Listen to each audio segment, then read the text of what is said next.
rudeness is something I think everyone in medicine deals with on a regular basis. And basically, one of these encounters just filters into how I perceive the entire rest of the shift. And it is remarkable how negative the influence of one of these encounters could be. It's a day ruiner. I think it absolutely is. It's a fascinating topic because it requires both somebody to deliver something that's rude and somebody to assume that what they've heard or to conceive of what they've heard is rude. So there's two parts to this. There's both the deliverer and the receiver, but it's incredible what an effect it can have. Some of the publications on it use the word iatrogenesis, in other words, rudeness being something that causes patient harm. And it's a powerful term, and I think it's correct. Why does it have this effect? I mean, we could go through a day in New York City and have numerous rude encounters, and it doesn't even faze us. Why is it so much worse in the clinical venue?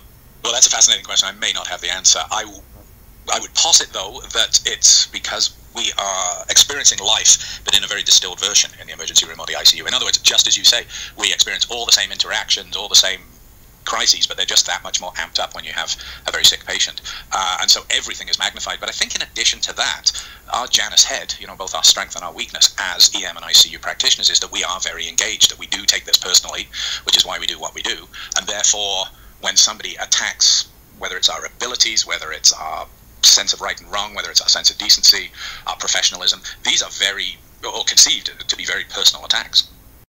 Almost expect, like, in the foxhole of the clinical interactions for at least to be able to rely on your fellow physicians and nurses and other allied health professionals as being, that there would be some esprit de corps. And so it's doubly disappointing when those people you're expected to be your comrades and folks you can rely on for support turn around and just smack you in the face, either figuratively or literally. What makes it particularly irksome is we are, in some ways, in medicine, a very elite group of people from an intellectual perspective. You don't get to be a doctor, even the worst doctor, without some very difficult achievements. And you'd think these people would have used or have the same attributes of politeness to go along with that intelligence. It's almost worse to be exposed to people that are so obviously intelligent and yet have not learned the skills they should have learned in nursery school. What are your thoughts on that?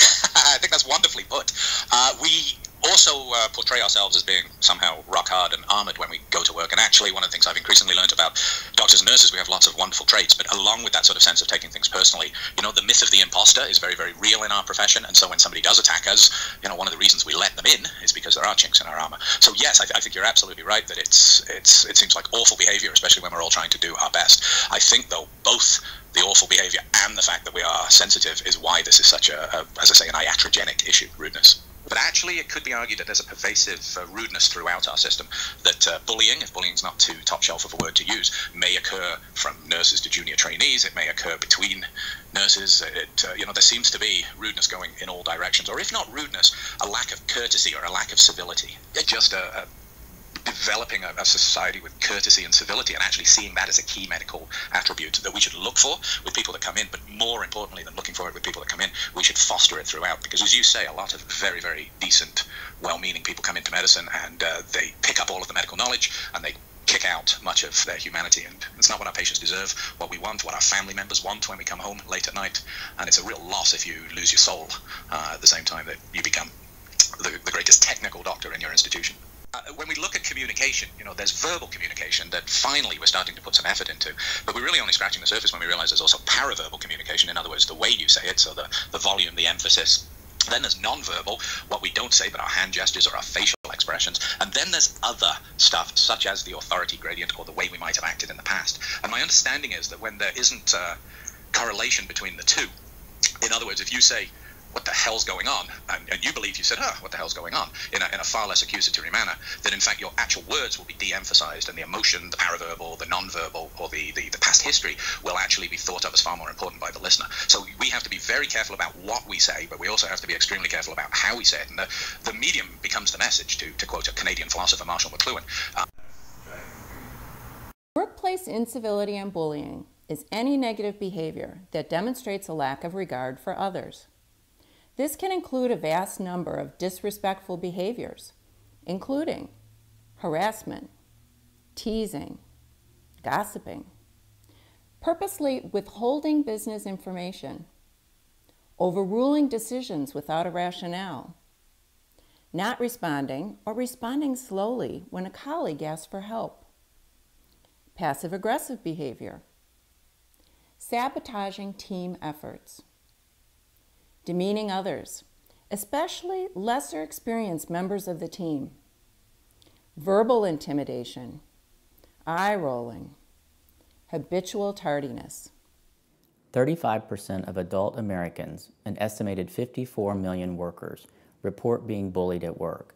Perhaps as many, if not more, are bystanders to the negative behavior. The group of bystanders includes not only coworkers, but our patients, their families, and their visitors, students, our service personnel, and other healthcare professionals. Almost 21% of nursing turnover can be related to bullying, and 60% of new nurses who quit their first job in nursing within 6 months report that it was because of being bullied. Other professions experience the same rates of turnover. Replacing a nurse can cost as much as $88,000 US. Replacing anyone in our setting is expensive. According to a study by the U.S. Bureau of National Affairs, there is a loss of productivity of $5 to $6 billion per year in the U.S. due to bullying in the workplace. But for those who don't leave, another problem can evolve. Some healthcare professionals who survive bullying early in their careers carry their learned behaviors with them. They accept the bully culture as part of their job and eventually may choose to bully other coworkers. In one study on workplace bullying, most of the respondents reported being bullied by the charge nurse, manager, or director. However, incivility and bullying occurs top-down, bottom-up, and laterally in most of our organizations. It occurs among professions and within professions. A hierarchical relationship is not required. Bullying may lead to erosion of professional competence, as well as increased sickness and absenteeism. Bullying victims may suffer stress-related health problems, such as nausea, headache, insomnia, anxiety, depression, weight changes, and alcohol and drug abuse. These health problems lead to inattention, and inattentive healthcare professionals are more prone to making errors. Incivility and bullying can erode trust among interprofessional team members, and team trust is foundational to reporting those errors, such as when a colleague doesn't follow a quality or safety protocol. Self-doubt arises when a healthcare professional reports a patient change and is told that everything is fine, don't call me again. They probably won't.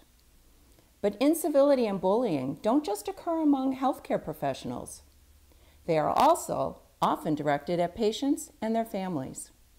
Dismissive treatment of patients is counter to our goals to empower patients to manage their health, and it increases risk for malpractice litigation. Patients may feel intimidated, embarrassed, or belittled, and not report key information regarding their health, such as not taking their medication, not having the money to fill a prescription, or not testing their blood sugar. It takes good communication and strong teamwork to manage the complexities of our patients' healthcare problems and navigate an ever-changing healthcare system. If reducing incivility and bullying is so important to building a workplace of respect, why is it so hard to do? Many healthcare leaders have published and spoken out regarding this growing problem. It may be because strategies to eliminate incivility and bullying and to create respectful, civil, supportive, and safe environments have largely centered on the collaborators, the individuals. However, theory and research establishes incivility and bullying as a complex interplay of influences from interpersonal, community, and environmental sources. Incivility and bullying are a group phenomenon, reciprocally influenced by the individual, peers, the immediate environment or institution, community, and society. However, we are at a tipping point with support to learn to address the problem at every level of our organizations. There are 2 medical residents assigned to one unit, a nurse from another unit, and a visitor waiting for an elevator. One of the medical residents receives a page. What is it? I can't believe it. Mrs. Jones told the nurses that she wasn't told that her husband was having blood pressure problems. I just told her yesterday that his pressures were labile. Now Julie wants me to come back to the unit to talk to her. Why can't she just talk to her? You're right. We have to tell families over and over again, and then they say we didn't tell them. Julie knows you just left the unit. Why didn't she talk to you before? It is frustrating. Are you going to go back to the unit now or wait until after lunch? No, I can't. I have clinic all afternoon. Now I won't have time for lunch.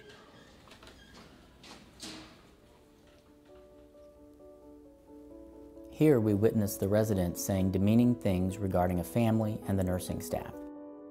They also exhibited eye rolling, which displayed a lack of regard. So yes, it was disrespectful and incivil.